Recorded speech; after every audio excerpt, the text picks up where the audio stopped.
200 watt. So the desktop versus this kind of equipment. So take a conscious call to scrap all the equipments and bring in new equipments. Training and knowledge base, industry best practices, and basic hygiene. That's very important. Cleanliness, regular maintenance, equipment breathing pattern, use the tools like CFDs and other tools. That's it from my side. We have done before the time. Are there any questions?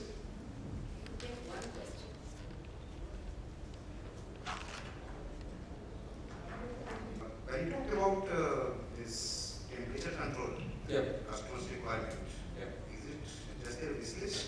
You mean? I mean, is it the customer asks for a particular cooling just because they have got that mindset, or is it required? We'll take it like this. The mindset is created. Let's say the data center business started 10 years back. So with the 10 years back, if you look at the equipment pattern, it used to work that kind of temperature, the 20 degree or 21 degree. Now over the years, it has changed. Today, any equipment, any manufacturer, any OEMs we take, any equipment it can work at temperature from 25 degree to 50 degree. That means the acceptable level is 27, 28 degrees, and the upper limit is 32 degrees. So that is there. Now the traditional people, let's say the data center was running for the years 20 plus or minus 2. Even if the temperature, if you raise 25 degrees, there will be a service impact. But it is a mindset that still carries that I want to run my data center. And all SLAs from customers, people like us, the third-party data centers, we have the contractual obligations that we have to maintain data center with 20 plus or minus 2. Then we have to maintain. But take a conscious call and educate people. Yes, today the equipments can sustain. Okay, if the equipments are not sustaining with that kind of temperature, we will reduce it. But if the equipment can survive in that kind of temperature, why? Why to waste such energy? As I said, if you increase one set point, you can bring 3 to 4% efficiency. So think about from 20 degree plus or minus to 25 degree plus or minus 2. That 3 degree variance, you can bring at least 10 to 50% efficiency level. Yeah, but your data center there will be cross section of equipments. It's not that every customer has got same kind of equipment. Some might be having 5-year-old equipment, somebody might be having 3-year-old equipment. That's what again I said. We can create zones in data centers. So if you today in a rack where we have all 10-year-old equipment, and if you put some DL380, then that's not the right balance. So we create some zones. If you are creating a call, yes, we are virtualizing it, we are consulting all the applications, we are swapping out all the equipments. But because of some dependency, if you are continuing with all the equipments, let us create some zones. Let's say 1,000 square feet or 2,000 square feet for that kind of thing. Create a zone, and for that zone alone, you create a kind of cooling with some supplementary cooling like rear heat exchanger source, intro cooling, etc. Or other things, we can maintain 25 degree. So there's an isolated zone, there's an isolated zone. And here also you can think about redundancy though. How critical is that? We can select the right kind of redundancy. That is tier 1 or tier 2 or tier 3. For internal messaging or print server, file server kind of things, tier 2 is more than sufficient. Right? Why do you want to invest and increase the equipments where that kind of requirement is not there? So we can create zones in data centers based on the criticality level. Thank you. Thank you, Sridhar. If I may ask you to just stay on the podium and take a seat. We'll move on to the panel discussion. Sure. The panel discussion topic is challenges and opportunities in building green data centers in India. We already have Srijit with us from SIFI on the podium. I request Jayapalan to please join him, and Rajesh of Train India. Presentations on what are the opportunities and challenges in building green data centers. So instead of asking the obvious question first, let me pose to the panel a slightly different view to this. Let me ask you, for your respective lines of businesses, how are your customers today either specifying requirements or contracting with you that is driving you towards green? Do you see any kind of behavior of that nature? Rajesh, if you would like to start. Sure. No, I think it's a very good, valid question, and I would say probably the need is changing very fast. And I think the end user has started more and more clean. So I am also being part of the ITDC member, and I think we also drive certain things from the ITDC point of view, from the green point of view. But I think more and more clients are also very educated today, and they are also looking for the green buildings. Both whether it's a data center or any other particular.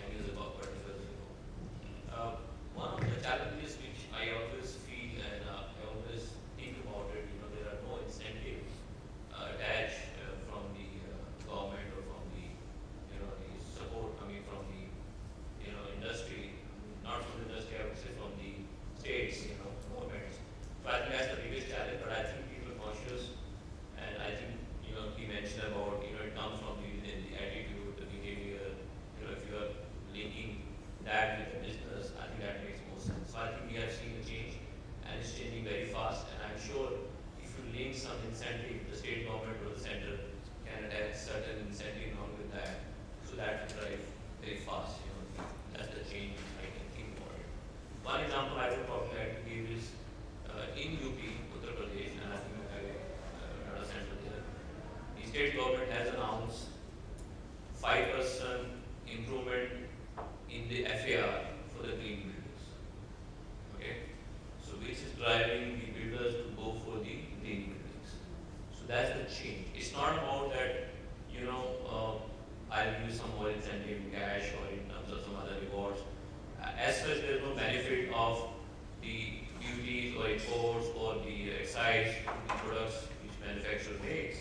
But just think about it, by changing or giving additional incentive of 5% FAR, it makes sense, for the builder to go for the green building. So those are things which I think probably add fuels to the growth. So that's my views, and if you want to probably add something,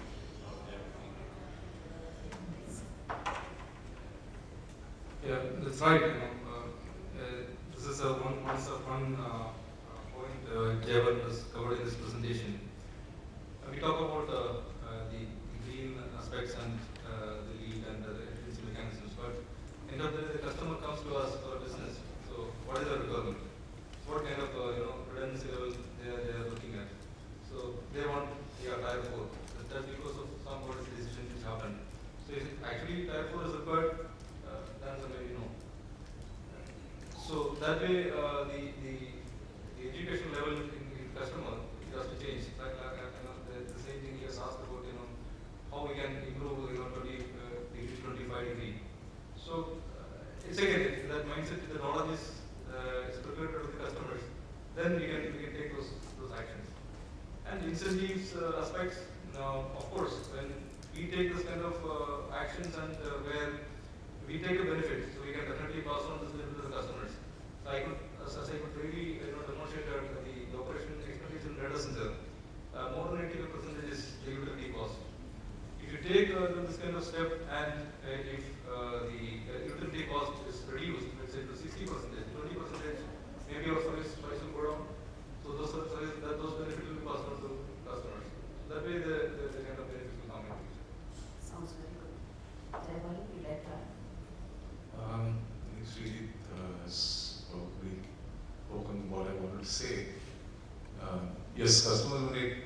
There have been some instances, especially if they are educated people, and they say they see that Chennai is green data center LEED certified, then at least it catches their attention. There's no doubt about it. So it's like a differentiator in some way. I mean, if all things being equal, if you say we are LEED certified, it does drive people to us. So there's no doubt about it. And that's been mentioned during conversations. So what is green? So at least they're inquisitive to know what has been done in the data center to get that certification. So that has at least driven some people to us. But apart from that, I don't think it's gone beyond that, saying that being one of the, for example, let's say there's an RP, does it say green is a mandatory requirement? No. I would rather say availability and the temperatures and those kinds of SLAs, response time, resolution time, and these kinds of things is what being discussed today in any engagement, business engagement. That's interesting to hear.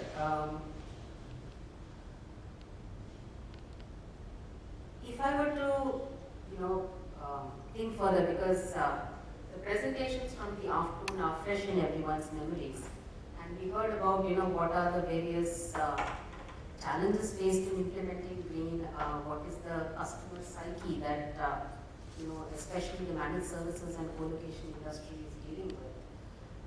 And at the same time, there is the very obvious benefit of, lower operational costs and potentially lower capital costs, that are a direct outcome of green. So one assumes that you do have examples of, successful implementation of one or many more tactical interventions which help you go green. So if I were to ask the panel, maybe to pick for each one of you one sample, let's say, intervention or tactic that you could advise to the audience, which has had the biggest bang for the buck effect in your organization or in your set of services, what would it be? Srijit, would you like to start? Yeah, that's a very good, interesting topic. So we may not be able to bring this kind of green overnight. So this we have to think when we select the location. Even before we start the construction, the building design, the architectural design, the civil design. Then we move to the electrical design, because you see the investment in data centers, apart from the land and the civil construction, the electrical parameters contributes more. Once we create the building, with respect to the green standards, we make use of the sunlights and other aspects. The selection of equipment is very important. You have to see what kind of equipment. Let's say, for an example, if you select an equipment, let's say you go a manufacturer, they say, yeah, my equipment is the efficiency is 95%. But further elaborate, what do you mean by 95%? On what load? So mostly, my experience was the 95% efficiency is more than 70% load. So what is your equipment's efficiency with 20% load? Why? Because it is applicable for both of us, me and JB. In our data center, we build large-scale data centers. It takes about 5 years to get that kind of utilization. Initially, 1 or 2 years, our data center utilization is less than 20%. So in the 20% utilization, what is the efficiency? Equipment efficiency. It is 95% or 60% or 50%. So if that kind of efficiency is not there, then we are bleeding the operation side. Then our payback period, ROI, instead of 5 years, it may go to 8 years or 9 years. So there, the business benefit may not be there. So the selection of equipment is very important. And when you create it, as I rightly said, the design has to cater for the full capacity. And what is your today's demand, today's build structure? According to that, you structure it. Selecting the modular design. The equipment you selected, instead of R22C gases, you use environmental-friendly gas systems. Water-cooled chiller instead of DX. Now DX is no more. Instead of small data centers, we are not even thinking about DX machines. Even all the OEMs, they are starting from very small, 150 kilowatt chillers are available. So the more you avoid the gas, the best efficiencies. So you have to start from that area. After we build everything, when we talk about the green, talk about efficiency, it will be very difficult.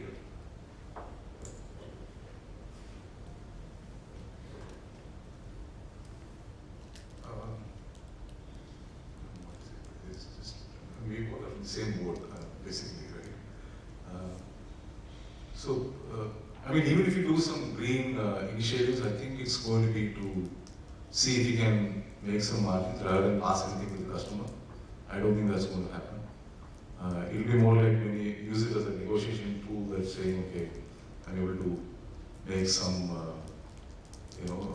or save some money because I'm following this. But most of the time, the data center industry I am aware of is not very structured in the sense I exactly know this is what is going to come, and this much month is going to. You never know. I mean, I told you I'm now running behind demand.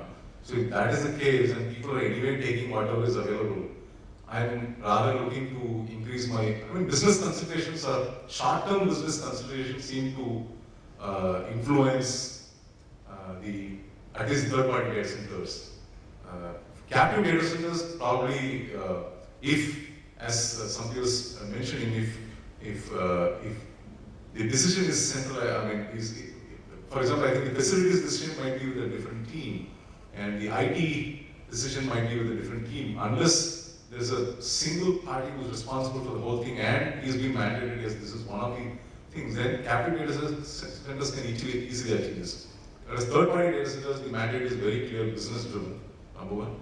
The facilities guy is very clear, availability, right? So, and generally is very short term. I mean, if you want to see a return of investment in 2 years, I would rather do that because the times are changing so fast. There's no way I can do a longer investment. For example, even recently when we got acquired by NTT, and they generally like to own the data center spaces, and we generally lease spaces, and then when we did the math, it happened that they were also fine, and leasing seems to be a better option than buying. So that's the thing which I see today.